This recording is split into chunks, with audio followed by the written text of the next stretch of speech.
오늘은 초대교회 성도들의 신앙생활이 어떠했는가? 자, 이것에 대해서 우리가 오늘 읽은 말씀을 통해 살펴보고자 합니다. 우리가 지난 주일은 부부주일 또 가정주일로 해서 우리가 행복한 가정에 대해서 살펴봤는데, 특별히 하나님께서 세우신 그 가정의 원칙과 그 방법, 이것을 잘 알고 그대로 살아가면 가정마다 사랑과 행복이 넘치는 가정이 될 줄로 믿습니다. 그래서 이 가정이라 하는 것은 그렇죠. 하나님께서 세우신 제도 중에 최초의 제도가 있다면 그것이 가정인데, 두 번째 또 하나님이 세운 것이 있는데 그게 뭐겠어요? 바로 교회라는 사실입니다. 오순절 성령 강림 이후에 이제 교회가 세워지게 됐죠.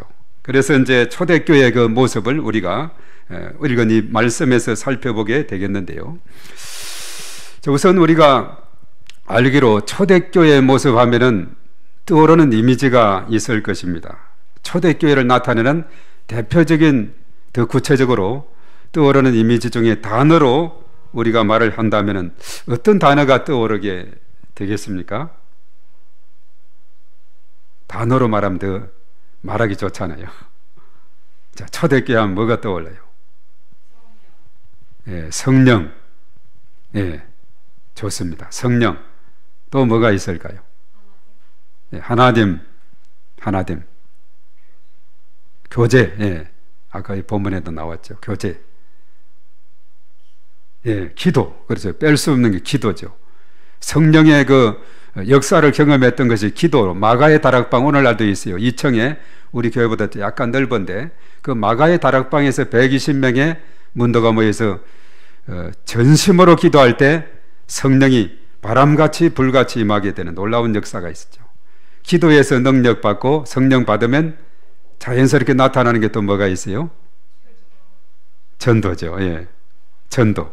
정인 되리라. 성령의 권능을 받아서 정인 되리라. 사도행전 1장 8절의 말씀에 나와 있죠. 또 떠오르는 단어가 있다면 뭐가 있겠습니까? 나눔. 그것도 뺄 수 없는 중요한 그런 오늘 주제 중에 하나가 되고 있습니다. 나눔에 대한 거. 자, 이렇게 하다 보니까 여러 가지 이제 칭찬을 받게 되고 또 믿는 사람의 숫자가 점점 늘어나게 되어서, 그렇죠. 베드로가 사복음서에 보면 여러 가지 많은 베드로의 삶은 그야말로 다혈질적인 그런 모습을 보게 되는데, 이제 성령 오순절에 충만함을 받고 그가 말씀을 전하고 예수님의 십자가와 부활의 말씀, 예수가 그리스도인 것을 전하게 되었을 때 한꺼번에 오늘 읽었던 본문의 바로 앞절에 보면 사도행전 2장 41절에 몇 명이 믿었어요? 3,000명이 믿게 되는, 그리고 4장 4절에 가서는 5,000명이 회개하고 믿게 되는 이런 놀라운 일들이 일어난, 그것이 바로 초대교회의 그런 모습이다 하는 겁니다.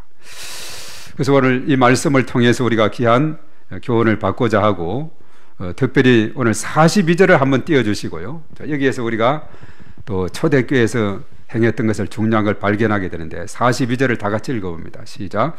그들이 사도의 가르침을 받아 서로 교제하고 떡을 떼며 오로지 기도하기를 힘쓰니라. 아멘. 아까 우리가 조금 전에 말씀했던 초대교회 특징 중에 교제도 나왔고 기도도 나왔고 했죠. 또 떡을 떼서 나누는 이것도 나오고. 자, 여기에 보면 이 42절의 말씀이 너무나 중요한 말씀이 되고 있는 겁니다. 이 초대교회 그들의 모임에 아주 모델을 우리에게 제시하고 있는데, 소그룹 모임이든 저것이 대그룹으로 모이든 그 두 날개거든요. 이것이 다 균형을 이뤄야 새가 하늘을 천공을 펄펄 나를 수가 있겠죠. 저기에 보면 네 가지 중요한 것이 나오고 있는데 4W다 이렇게 말합니다. 영어로 말해서 W가 맨 앞에 나오는 것이 있는데, 자, 우선 저기에 보면 사도의 가르침을 받는다, 이는 말씀이거든요. 워드, W로 말하면 워드. 그리고 서로 교제한다, 이는 뭐겠어요? 웰컴. 환영합니다 하는 웰컴이죠. 이것이 투 이제 W가 나왔죠. 그리고 이제 떡을 뗀다. 초대교회는 늘 성찬식을 했어요. 예배를 말하는데 이것을 또 워십이다. 찬양도 이렇게, 예배는 찬양이 있게 되죠. 그래서 떡을 떼는 것을 말해서 워십이다. 이렇게 말하고, 그리고 이제 기도는 뭐냐? 웍스, 사역. 그 사역에서 가장 중요한 것이 기도로 시작하고 기도로 마치는 거거든요. 기도. 그래서 포더블을 했을 때, 저기 이제 우리가 순서대로는 우리가 말한다면 우리 모임에서 보통 워십을 먼저 하든지 찬양을 먼저 하든지, 오늘 조금 전에도 우리가 찬양을 하나님 앞에 영광을 돌려 찬양을 먼저 하든지, 그 다음에 웰컴, 환영의 시간, 교제의 시간을 갖게 되죠. 때로는 웰컴을 먼저 하기도 하고 그 다음에 찬양을 또 하기도 하고, 그래서 이 교제의 시간을 통해서 지난 한 주간의 삶을 나누는 겁니다. 또 특별한 우리의 살아가던 이것을 서로가 그 모임 공동체에서 나눔을 갖게 돼요. 이것을 이제 찬양 먼저 하고 또 웰컴 환영을 하든지, 환영을 먼저 하고 워십 찬양을 하든지, 이것이 있은 다음에 그 다음에는 뭐가 있느냐 하면은 워드, 말씀이 빠질 수가 없는 거죠. 말씀, 워드의 시간을 가지고, 그리고 나서 끝나고는 함께 웍스, 함께 사역의 시간, 기도하는 겁니다. 중보해서 기도하고 또 어떤 특별한 목적을 위해서 기도하고. 그래서 이 네 가지 사항은 너무나 중요한 거예요. 웰컴, 워십, 또 세 번째 뭐라 그랬어요? 워드, 네 번째 웍스. 이 네 가지, 이것은 우리의 소그룹 모임에서나 또 대그룹에서도 이런 것이 진행이 되면 너무나 좋은 거죠. 자세하게 분석을 해보면 이 네 가지가 다 거기에 포함이 되어 있는 것을 봅니다. 우리가 찬양 워십을 했죠. 그리고 또 서로가 환영합니다, 환영하고 축복합니다. 서로 교제의 시간, 짧은 시간이지만 우리가 대그룹 여럿이 모였을 때는 오랜 시간을 갖지 못해요. 그러나 소그룹 모였을 때는 이것도 한 10분이고 20분이고 서로가 삶을 나누고 이렇게 할 수가 있는 거예요. 그리고 나서 이제 말씀을 듣는 시간을 가요. 그 말씀을 충분히 듣고, 또 나중에 그것을 말씀을 토대해서 하나님 앞에 기도하고, 또 이제 그것을 우리의 삶 가운데 어떻게 적용할까 함께 기도하는 이런 시간을 가지게 되거든요. 이것이 오늘 42절의 그 말씀에 다 담겨 있다는 거, 중요한 발견이 되고 있습니다. 이것이 오늘날 2000년이 지난 오늘날에도 저것이 초대교회 모임에 있어서 중요한 포더블루다. 그것을 우리가 저기서 발견하게 되죠. 우리가 요즘 금요 심야기도에도 처음에 나눔의 시간, 이게 웰컴이에요. 웰컴. 지난 한 주간을 삶을 나누는 거예요. 그리고 찬양으로 워십, 영광 돌리고, 그리고 말씀을 듣고, 그리고 그 다음에 우리가 기도, 이렇게 해서 금요 심야 예배도 진행을 그렇게 하고 있음을 우리가 보게 됩니다. 이것이 바로 초대교회 성도들이 행했던 그 모임을 우리가 그대로 오늘 이 시대에 적용하는 것이고, 이것이 너무나도 강력한 힘이 거기에 담겨 있다는 사실입니다. 그래서 과거에는 구역장이 혼자서 주도적으로 다 했다면, 이제는 그 다음은 이런 포더블유를 통해서 모두가 다 함께 참여하면서 나아가는 이런 방향으로 나아가게 될 때 더 다이나믹한 모임이 되더라 하는 거죠. 그리고 사실 초대교회에서 뺄 수 없는 것이 있다면, 오늘 읽었던 그 다음에 43절의 말씀에 나오는데, 그것이 뭐냐 하면, 우리 한번 43절 읽어봅니다. 시작. 사람마다 두려워하는데 사도들로 말미암아 기사와 표적이 많이 나타나니. 예. 사람마다 두려워하는데 사도들로 말미암아 기사와 표적이 많이 나타났다. 기사와 표적이 일어났다. 이렇게 말합니다. 자, 이런 것이 함께 있다 보니까 그들의 마음속에 예루살렘 주민들, 그 교회 주변에 있던 지역 주민들까지도 어떤 마음이 생기느냐? 두려워하는 마음이 생겨요. 두려워하는 마음. 이 두려워하는 마음이란 것은 제 후배 중에 우리 성결교단 출신이지만 그가 장로의 신학대학으로 가가지고 거기서 공부를 마치고 미국서 박사학위를 받아와서 한 20여 년 동안 교회사 역사신학을 전공했던 제 고등학교 후배이자 또 교회 후배가 며칠 전에 우리 신학교 이사회에서 저를 총장으로 선임을 했어요. 이런 연락이 온 거예요. 그 역사신학을 전공했거든. 그 박형수 교수라고 이제 9월 달은 장로교 총회 있어. 우리 교단은 이번 주간이 있는데 장로교는 9월 달에 총회가 있어서 그것을 인준을 받으면 10월 1일부터 이제 총장으로 나아가게 되는데 그가 한 유명한 말이 있어요. 교회사를 전공했기 때문에 장로교에서는 칼빈, 우리는 웨슬리를 말하는데 이 칼빈이 말한 것은 뭐냐 하면은 참된 경건이라는 것이 뭐냐?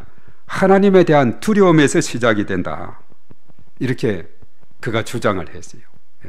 어떤 그 신대원생 모임 설교에서 하나님에 대한 두려움에서부터 경건은 시작이 된다. 하나님에 대한 두려운 마음이 있게 되면 사람이 주인 노릇을 하지 못한다는 거죠. 하나님 앞에 겸손할 수밖에 없는 그런 삶이 되는 거죠. 지금 예루살렘 주민들이 이런 기사와 표적이 일어나고 되니까 놀라운 하나님의 역사가 일어나고 있어요. 정말 온 주민들이 두려워하는 마음이 생겨요. 하나님에 대한 두려운 마음이 생겨요.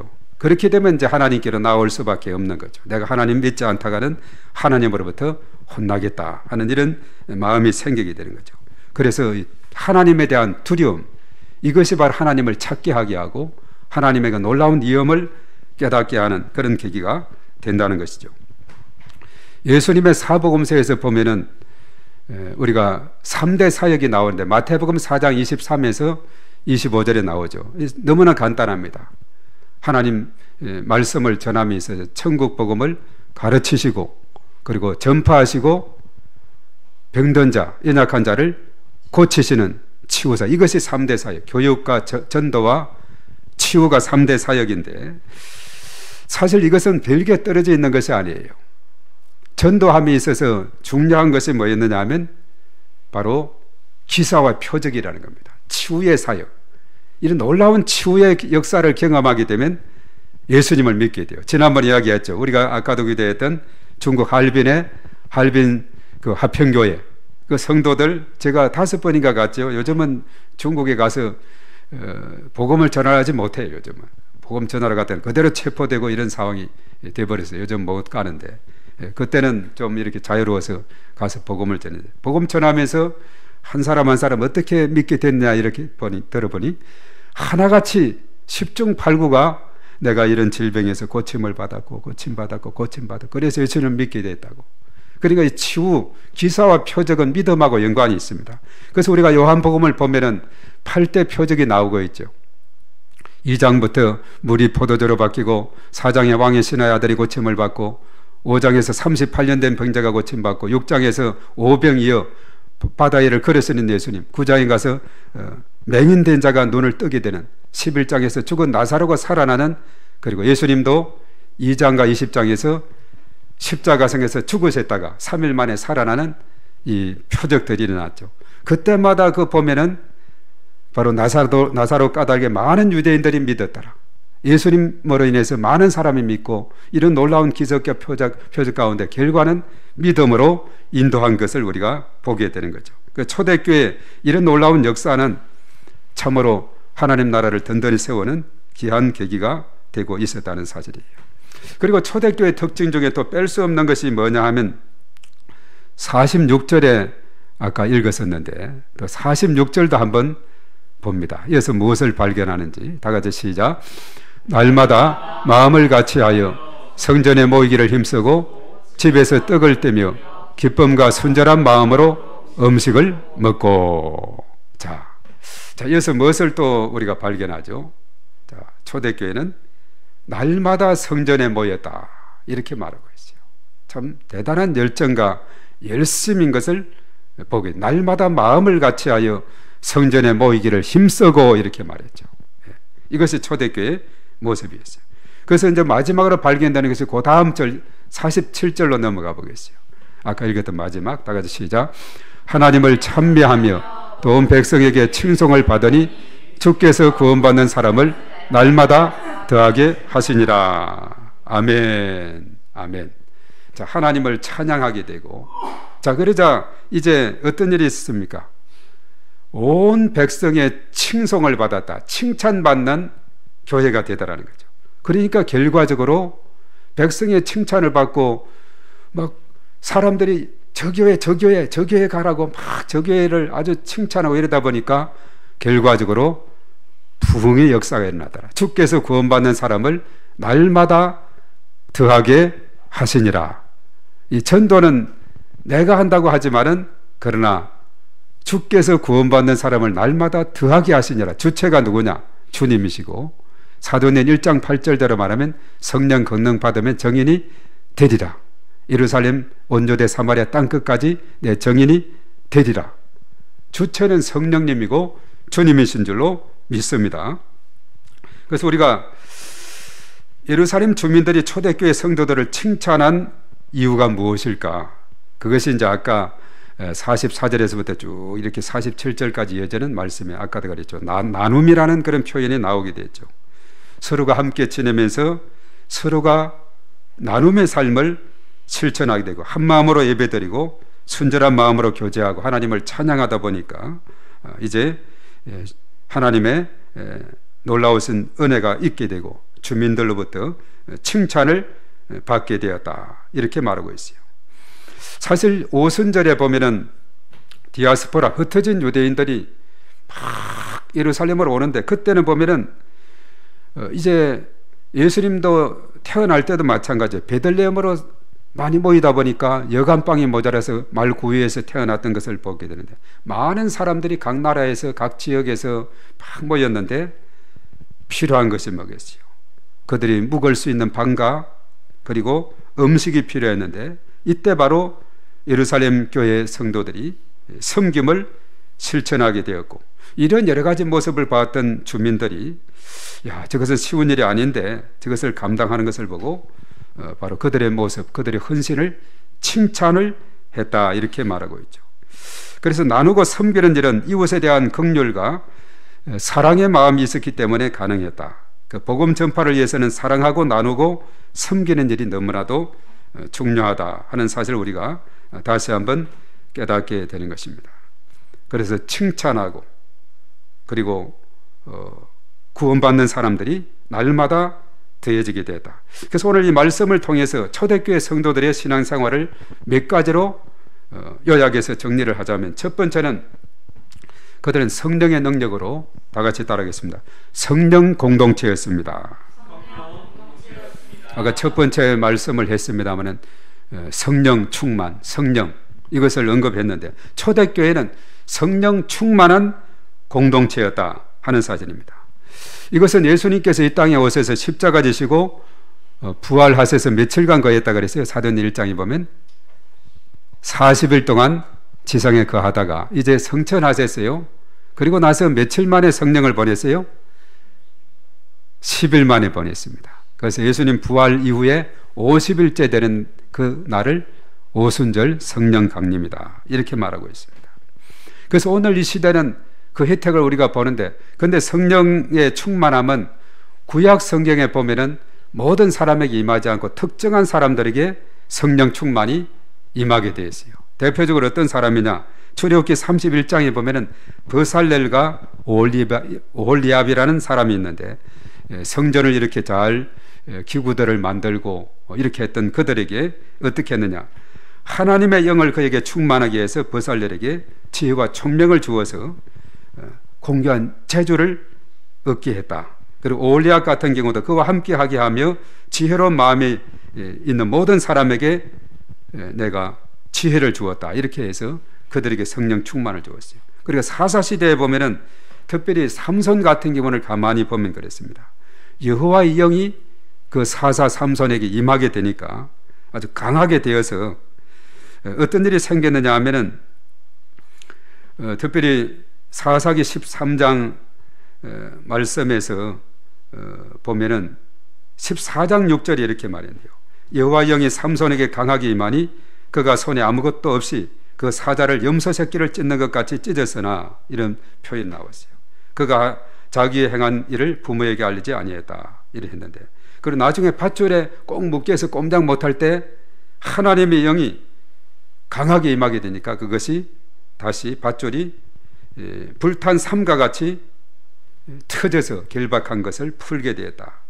그리고 마지막에는 이제 그가 두 눈이 뽑힌 채로 이제 여러 가지 많은 모욕을 당하고 그리 했을 때 하나님 구하옵나니 이번만 나를 강하게 해 주시옵소서. 두 기둥을 손을 잡고서 위에는 한 3,000명의 많은 사람들이 조롱하는 사람들이 있을 때 그 기둥을 미는데, 우리가 어떤 건물에 가서 기둥 밀어보세요. 꼼짝합니까? 꼼짝도 안 하죠. 그건 하나님께 기도했어요.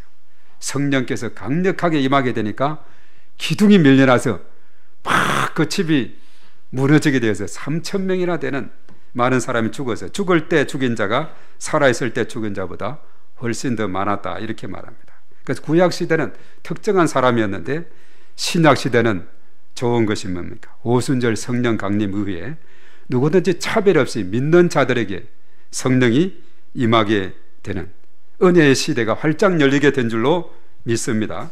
그래서 당시 베드로가 설교를 했을 때 저들의 마음이 찔림을 받고 회개하고 세례를 받게 되어서 제사함과 성령의 선물이 그들에게 축복으로 임하게 됐는데 3,000명, 5,000명 주께로 돌아오는 이런 놀라운 역사가 일어나게 되었다는 사실입니다.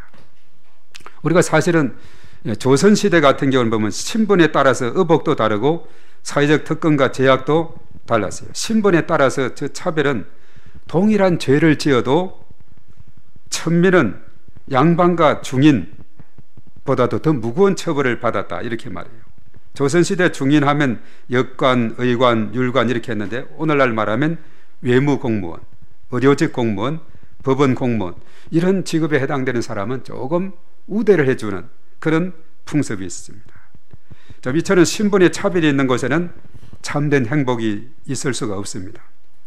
오늘날 초대교회 이후에는 이제 하나님께서 베풀어 주신 그 은혜가 모든 사람에게, 만면에게 예외 없이 나타나게 됐다. 너무나도 감사한 일입니다.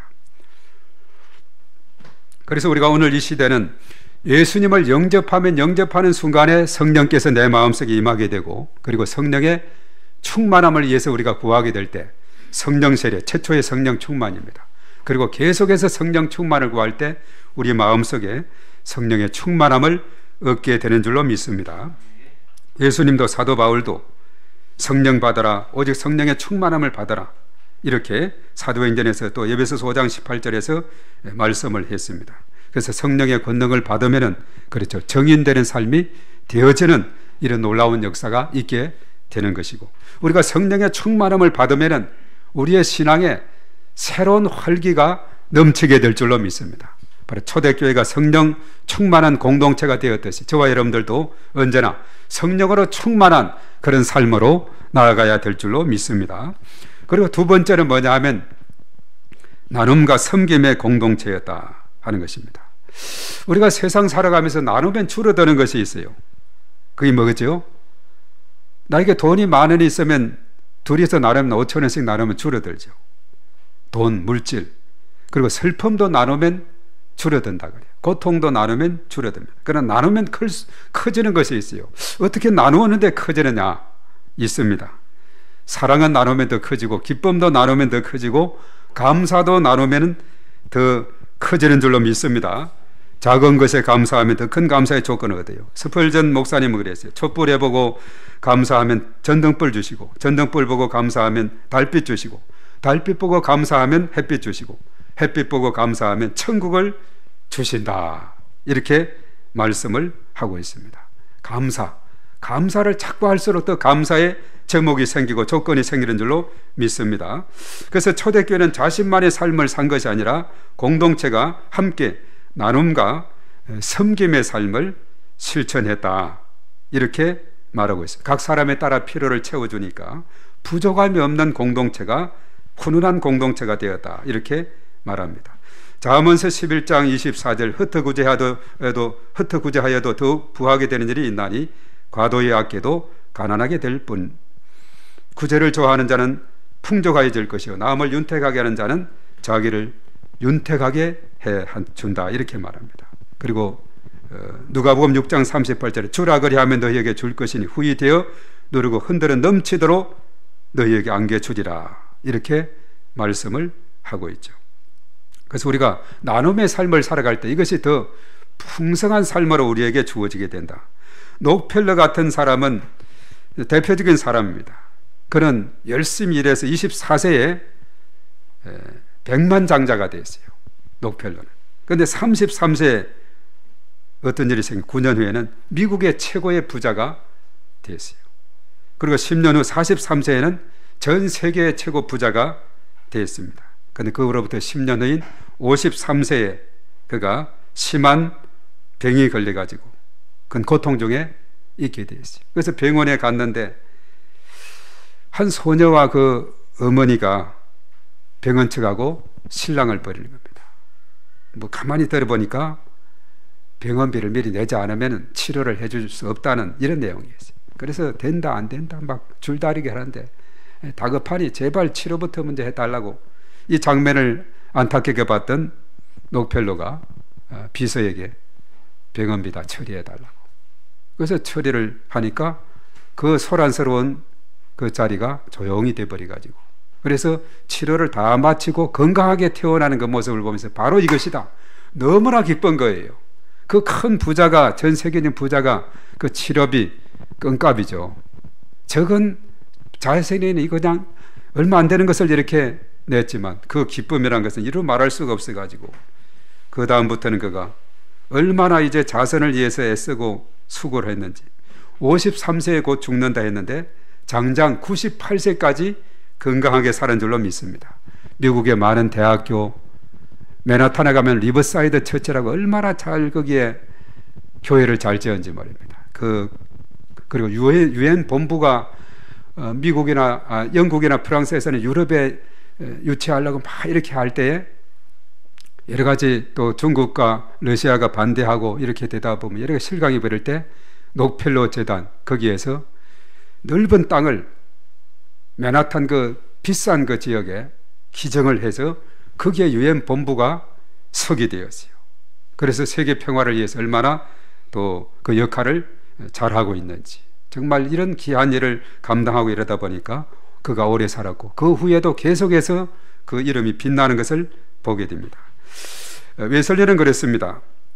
할 수 있는 대로 많이 벌어라.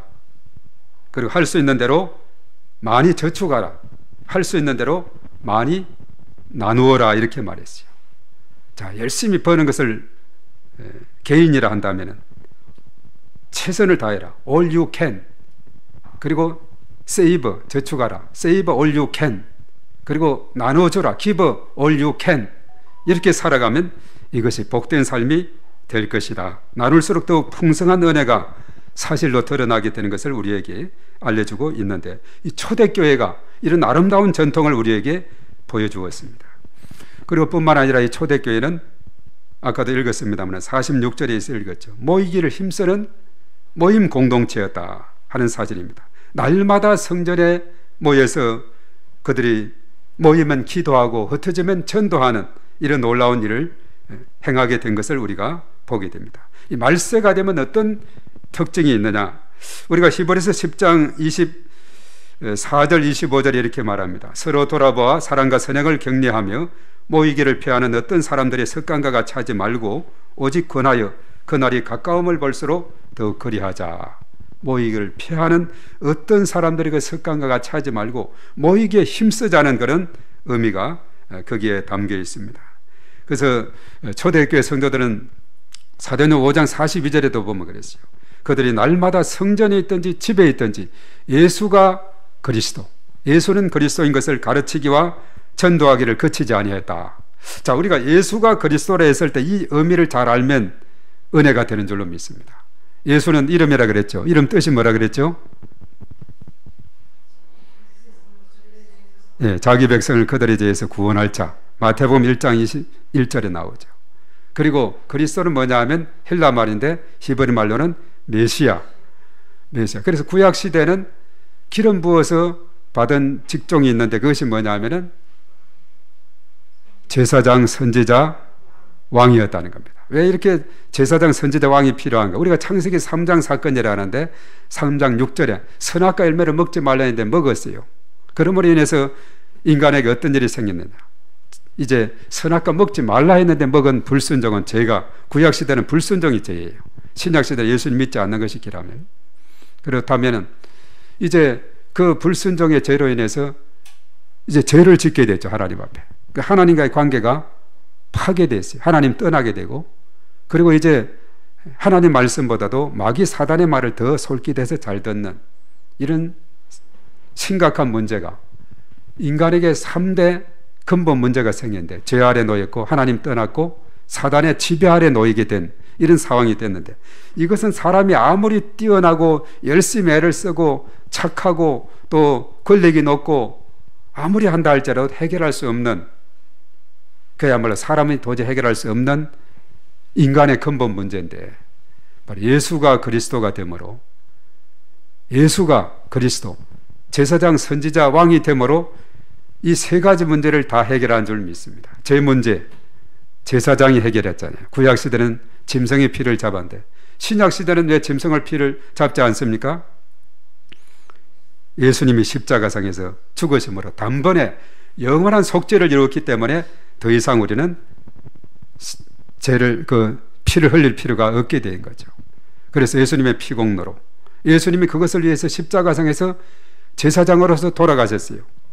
그래서 로마서 8장 1, 2절에 누구든지 그리스도 예수 안인 자에게는 결코 정죄함이 없나니, 이런 생명의 성령의 법이 죄와 사망의 법에서 너를 해방하였음이라. 아멘. 죄로부터 해방한 줄 믿습니다. 믿음을 가졌기에. 그 하나님 떠난 문제는 어떻게 되겠어요? 예수님 뭐라고 했습니까? 요한복음 14장 6절에 예수께서 가라사대 내가 곧 길이요 진리요 생명이니 나로 말미암지 않고는 아버지께로 올 자 없느니라. 하나님께 나아가는 자는 오직 예수님 통하지 않고는 안 되는 거예요.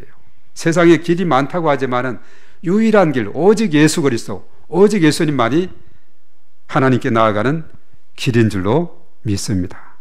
하나님과의 관계를 파괴했을 때 예수님이, 우리가 양쪽에 강이 흐르는데 양쪽으로 통과하려면 어떻게 해야 되겠어요? 다리가 놓아지면 잘 통과하죠. 예.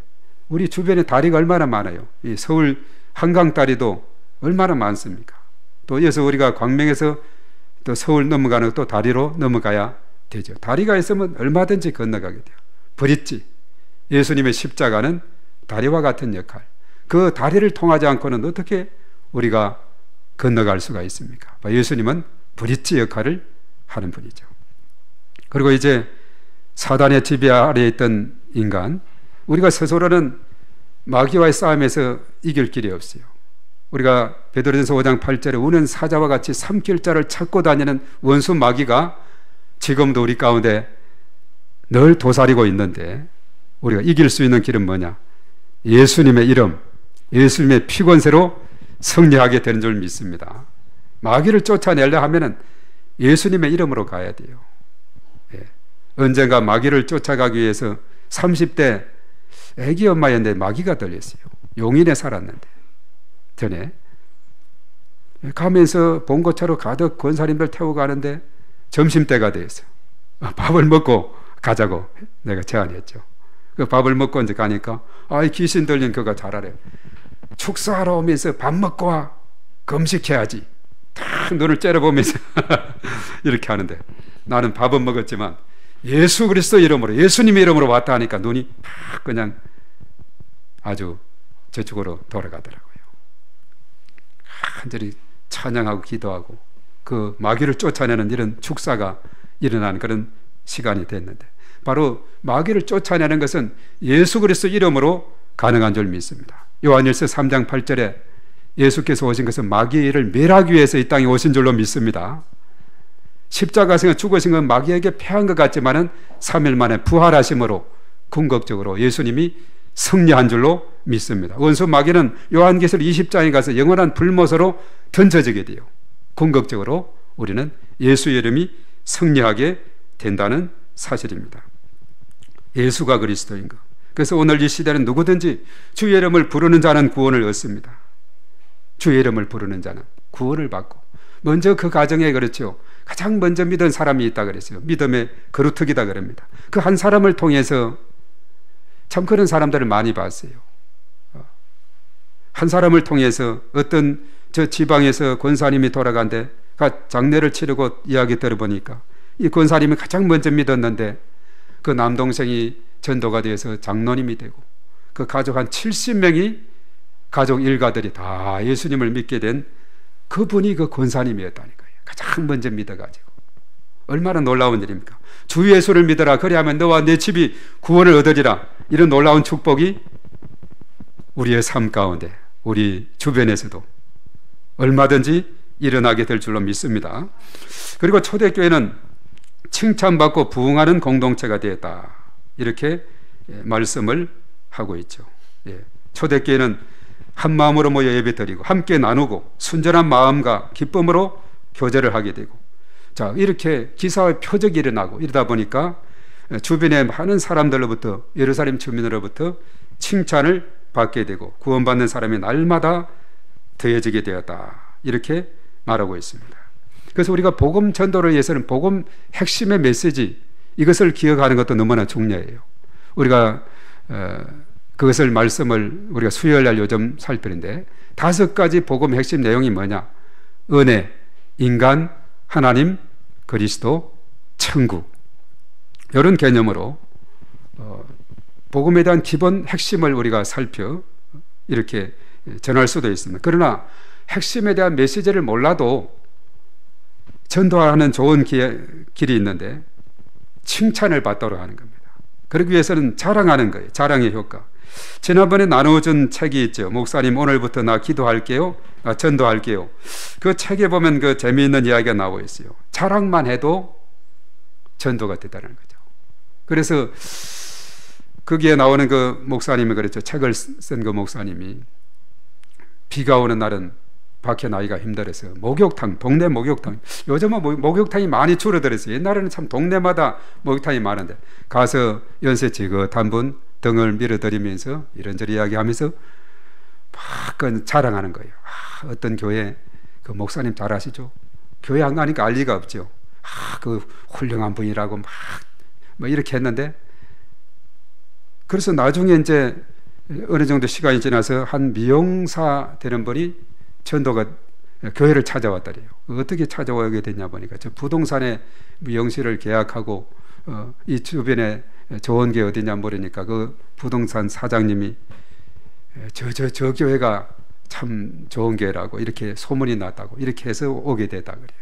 그래서 너무나 감사해서 선물을 사가지고 그 부동산으로 가보니까 아는 사람이에요. 얼굴에 안면이 있는 사람이에요. 가만히 보니까 얼마 전에 목욕탕에서 때를 밀어준 사람이에요. 그리고 다시 잘못하면 그때 자기 자랑을 한 것 같은 그런 것이 탄날까봐 다시 되돌아오게 됐다는 그런 이야기도 있는 것을 보는데, 그런 한 예가 있는 것을 우리가 보게 됩니다. 자랑만 해도, 소문만 내도 믿음의 사람들이 주께로 돌아오는 이런 놀라운 역사가 일어나게 됨을 우리가 믿습니다. 그래서 이 초대교회의 그런 모습을 보면서 오늘 이 시대도 얼마든지 내가 하는 것이 아니에요. 나는 오직 성령의 능력을 힘입고 주님의 능력을 힘입기만 하면은 주님이 함께 하시고 도와주시고 은혜를 베풀어 주시고 믿는 사람의 수도 늘어나게 하시고 주의 놀라운 은혜를 베풀어 주실 줄로 믿습니다. 자, 오늘이 무슨 날에 그랬어요? 성결교회 주일이다 그렇게 말했습니다. 1907년 생긴 이래 이제 119년 역사를 향해 달려가고 있습니다. 그래서 이번 화요일부터 목요일까지는 119년 차 총회가 서울신학대학교에서 열리게 됩니다. 우리 교단의 꽃은 가시밭의 백합화죠. 고난 속에서도 멈추지 않고 달려왔습니다. 일제시대, 6.25 그 가운데서도 끝까지 버텨 나왔습니다. 앞으로 계속해서 하나님의 인도와 은혜가 함께하게 될 줄로 믿습니다. 그래서 우리가 계속해서 기도하고 또 하나님 나라가 세워질 수 있도록 많이 기도하고, 특별히 초대교회 성도들의 신앙을 배워서 우리가 삶의 현장에서 정말 하나님 나라를 든든히 세워가는 복된 삶을 우리의 삶 가운데서 살아가야 될 줄로 믿습니다. 그리하게 될 때 우리의 삶 가운데, 가정 가운데 우리의 자자손손에 하나님의 넘치는 은혜와 평강이 강물처럼 흘러 넘치게 될 줄로 믿습니다. 이런 놀라우신 은혜가 오늘 이 시간 참여한 저와 여러분들에게 차고 넘치게 되시기를 주님의 이름으로 축복합니다. 오늘 이 시간 우리가 하나님 앞에 기도하기 전에 오늘은 찬송가 220장 사랑하는 주님 앞에 형제자매 한 자리에 오늘 본문의 말씀입니다.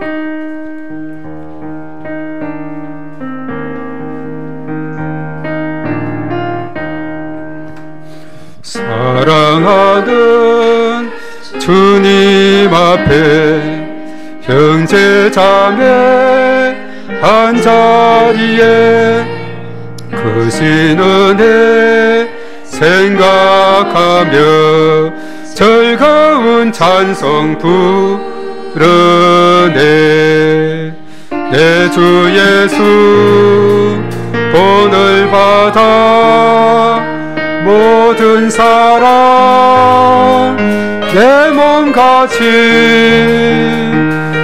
분신 위로하고 진심으로 사랑하세.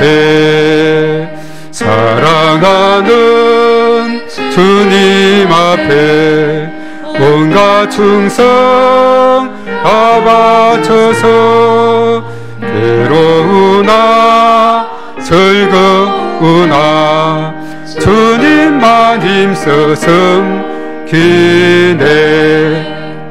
우리 주님 거룩한 손 제자들의 발을 씻어 남 섬기는 종의 도를 몸소에게 보이셨네. 사랑하는 주님의 수 같은 주로 섬기나니 한 피 바다 한 몸 이룬 형제여 친구들이여 한 몸같이 친밀하고 마음 가로 하나 되어 우리 주님 크신 뜻을 지성으로 순행하세. 아멘. 그렇습니다. 우리가 힘을 모아 우리가 주님을 찬양하고 또 주 이름을 모이고 주 이름을 높여드릴 때 우리 가운데 하나님의 크신 은혜가 임하게 될 줄로 믿습니다. 우리 주여 삼창하고 기도합니다. 주여 주여 주여. 거룩하신 하나님 아버지, 우리 하나님의 크신 사랑을 진심으로 감사를 드리옵나이다. 초대교회에 나타났던 그 성령의 뜨거운 역사가 오늘 이 시대에 우리 가운데 충만히 나타나기를 원합니다. 우리 하나님께서 친히 함께 하시고 은혜를 더하여 주시옵소서. 저들이 하나님께서 약속하신 바를 우리 붙잡고 간절히 하나님 앞에 기도하게 될 때에 오순절의 성령의 기름 부으심과 충만하심을 경험하게 되었습니다. 오순절의 성령을 경험한 저들 참으로 성령 충만한 공동체로 우뚝 서서 참으로 하나님의 나라를 든든히 세워가는 저들이 된 것을 우리가 보게 됩니다. 하나님 아버지, 그로 말미암아 저들이 더욱더 모이기에 힘을 쓰고 나눔의 삶을 실천하며 그래 칭찬받는 그런 교회가 되어서 날로 달로 믿는 자들의 숫자가 늘어나는 저의 놀라운 역사가 일어나게 되었습니다. 저들이 참으로 이 땅에 살아갈 때에 참으로 내 힘이 아닌 주님의 능력으로 주님의 힘으로 나타나게 도와주시고 주의 크신 권능으로 하나님께서 역사하여 주시옵기만을 주여 주여 간절히 바라옵고 원하옵나이다. 오 주여 믿습니다. 주님 도와주시고 크신 권능으로 하나님께서 역사하여 주시옵기만을 주님이여 간절히 바라옵고 원하옵나이다. 할렐루야. 주의 이름을 높여드립니다. 주의 이름을 더욱더 높여드립니다. 하나님께서 역사하여 주시옵시고 저들의 삶 가운데, 가정 가운데, 일터 가운데, 범사의 모든 삶 가운데 하나님의 넘치는 은총으로 은혜를 더하여 주시옵소서.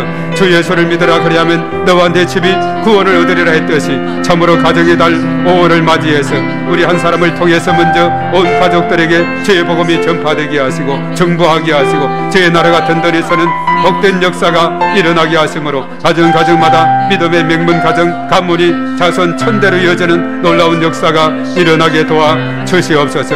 그러므로 말미암아 날마다 주님과 동행하게 하시고 주님의 도우심을 힘있게 하시고 성령의 충만하심 부으심과 기름 부으심을 힘입는 제 놀라운 역사가 일어나게 도와 주시옵기만을 주님 간절히 바라옵고 원하옵나이다. 오 주여 믿사오니 주의 크신 권능으로 아버지 하나님 인도하시고 성령의 기름 부으심으로 충만함으로 하나님께서 역사하여 주시옵기만을 주여 간절히 바라옵고 원하옵나이다. 오 주여 믿습니다. 주님 도와주시고 크신 권능으로 하나님께서 역사하여 주시옵소서. 하늘의 문을 활짝 열어주시고 성령의 기름 부으심과 충만하심으로 하나님께서 인도하여 주시옵기만을 주님이여 간절히 바라옵고 원하옵나이다. 할렐루야. 주의 이름을 높여드립니다. 이 시간 저희들 일일이 함께 하시고 저희들의 삶 가운데 하나님께서 동행하시고 저희들의 가정 가운데 하나님께서 동행하시고 자녀손 가운데 하나님께서 동행하여 주시고 축복하여 주실 것을 주여 믿습니다.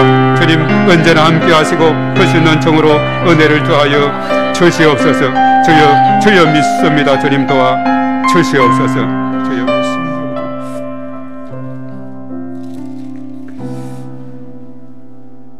거룩하신 하나님 아버지 감사를 드립니다. 초대교회에 나타났던 그 성령의 강건적인 역사가 우리의 삶 가운데 인생 가운데 우리의 가정 가운데 교회 가운데 충만하게 임하여 주시어서 참 우리의 마지막 때 하나님의 영광을 위해서 귀하게 쓰임받는 축복의 통로가 다 될 수 있도록 은혜를 더해 주시고 그들처럼 모이게 힘쓰고 나눔의 삶을 실천하고 참으로 소문나는 그런 교회와 우리의 삶이 되게 하시고 칭찬받는 그런 삶이 되게 하여 주셔서 날로 믿는 자들의 숫자가 늘어나므로 하나님 앞에 큰 영광 돌리는 저희 모두가 되게 하여 주시옵소서. 그래서 초대교회 사도행전적인 그런 교회를 다시 한번 우리가 회복하여서 이 마지막 때 하나님의 영광을 위해서 축복의 통로로 쓰임받는 저희 모두가 될 수 있도록 하나님께서 역사하여 주시옵소서. 언제나 주님께서 저들의 삶을 지키시고 인도하여 주시옵시고 저들의 가정을 하나님께서 붙들어 주시고 축복하여 주시옵소서. 이제는 우리의 길과 진리와 생명이시며 우리의 소망이시고 우리의 인생 문제에 해답 되시는 예수 그리스도의 은혜와 하나님 아버지의 그 무한하신 사랑하심과 보혜사 성령님의 내주하시고 인도 역사 충만 기름 부으심이 오늘 이 시간 참여한 우리 모두에와 우리의 가정과 자녀 생활, 직장, 사업장, 일터에 몸된 교회와 이 나라 민족과 온 열방위에 이제와 영원토록 함께 하시옵기만을 간절히 축원하옵나이다. 아멘.